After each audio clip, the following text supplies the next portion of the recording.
we can always go, on the other side of the world, there's something that needs to be conserved when there's actually things right around the corner that need to be conserved and are important to our natural resources.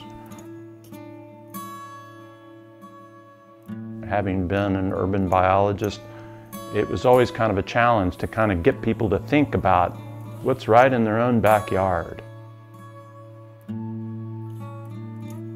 And master naturalists play an important role in being able to do that.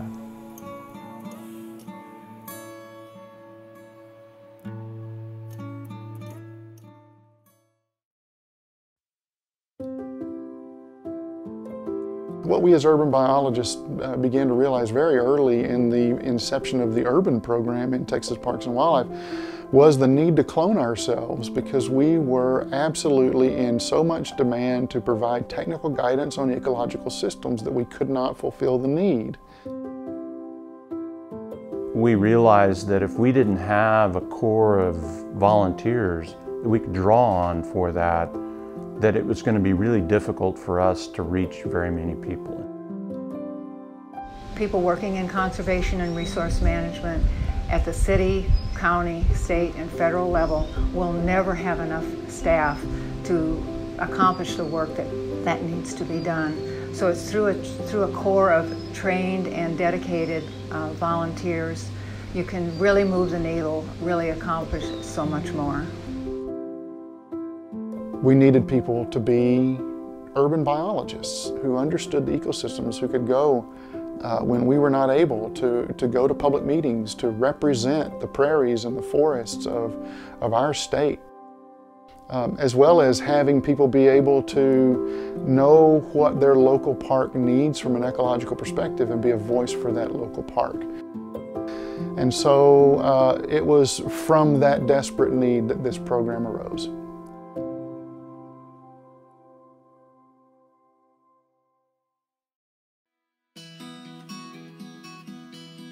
So the urban program was one of the main partners in creating this Master Naturalist program, along with San Antonio Parks and Recreation Department. Rufus Stevens and Judith Gowan at the time, Judith Green now, they started kicking around an idea of this program of ecologically based extensive training in return for volunteer service hours. The idea of a Master Naturalist program came from a program in the city of Fort Collins, Colorado, where they trained citizens within their local community to be stewards. I think Rufus or Debbie were at a national conference where they learned about this program, and the idea for a similar program was born back in Texas. Debbie Reed, who was working with San Antonio Parks and Rec, came to myself and Judith Green and said, I think we ought to start a program for conservation. We should call it Master Naturalists. We said, we think that's a great idea. And so the three of them nursed that idea, and then together they helped to form and guide that first chapter into what is now the Master Naturalist program.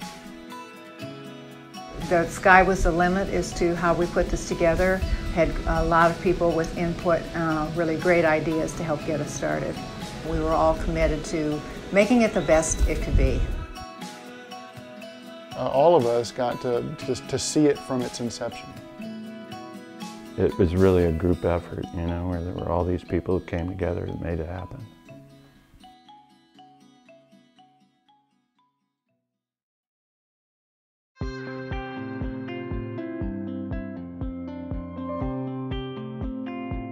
Well, as we were putting the structure together for a program, there was a lot of interest expressed from around the state. The idea of a Master Naturalist program spoke to people. It spoke to that there were lots of people that had that as an interest.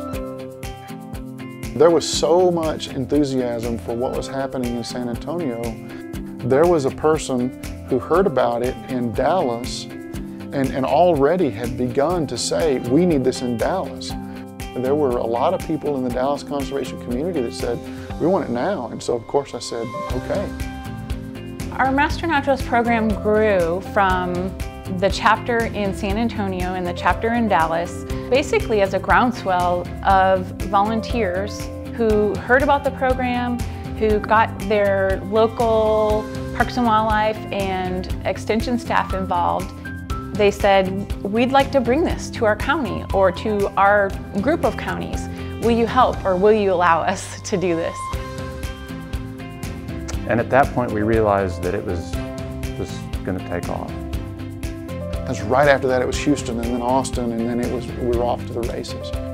We had just an exponential growth of chapters in the first couple of years as more communities saw the power that this program was going to be able to provide for their local conservation organizations, their local conservation needs, and for their citizens as well. Even today, this is how all of our chapters start, with the interest of volunteers who work with their local community partners to bring these resources and people and organizations together to offer a Master Naturalist program in their local community. Today we have 48 chapters scattered across the state. We've trained about 12,000 Master Naturalists within the program to date.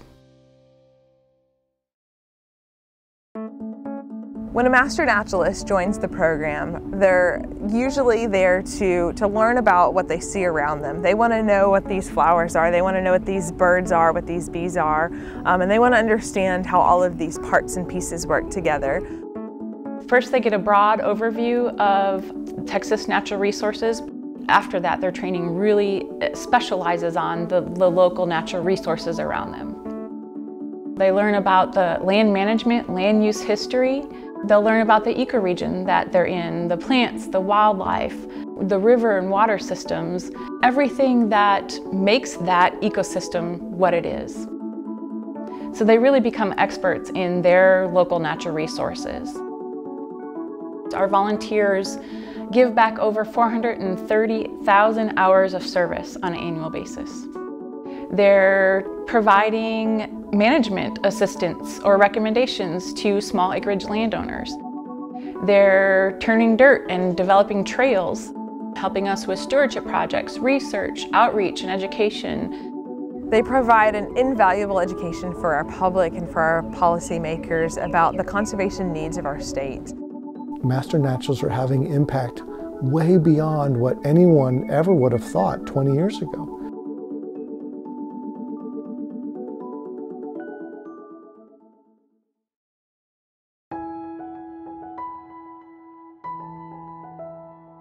When we think about impacts that the program is making, not only on the natural resource side, the acreage, the trail miles, the people reached through outreach and education, those are some impacts, but there's the personal impacts.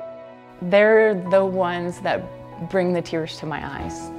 From a mom who's suddenly become an empty nester, and they've said that this program has really given them something that they can look forward to, give back to their community, get back to their roots.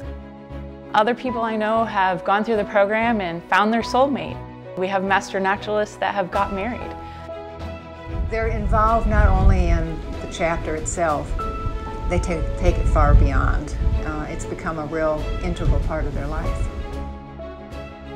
They do it not only through the projects in their community, through teaching school kids or leading tours, but they take it home with them. And they teach their neighbor, their grandkids. You just see that conservation ethic becoming generational. Now we have so many people watching these Master Naturalists, they can't help but fall in love with the resources as well.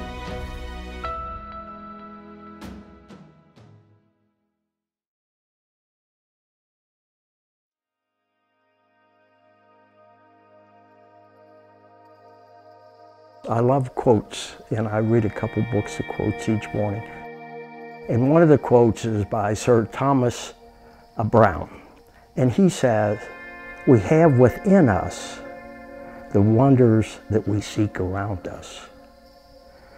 And I think the Texas Master Naturalist program stimulates the wonders in us, to seek things around us.